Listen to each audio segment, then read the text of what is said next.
Welcome back to the channel. In this video, I'm going to walk you through an easy guide on how to send money from PayPal to debit card. Make sure you watch the video to the very end so you don't make any mistake, and also hit the subscribe button.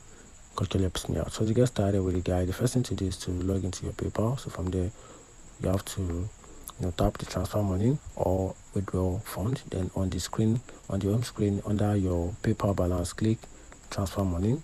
Then choose transfer to your bank card, then which can be in Visa, Mastercard, debit card must be linked. Then if your debit card is not added, you have to tap link a card and enter your Visa or Mastercard debit card details. Once linked, go back and select it. Then after that, type how much you want to transfer from the option. Then you have to instant transfer. You have to choose the instant transfer, which usually arrive within a few minutes. PayPal also charge a small fee, and standard transfer may take between 1 to 3 business days, which is often free. And after that, review the details and tap on transfer now, and that's how you can simply transfer money from PayPal to debit card. Find the video helpful, turn on the notification button and subscribe for more.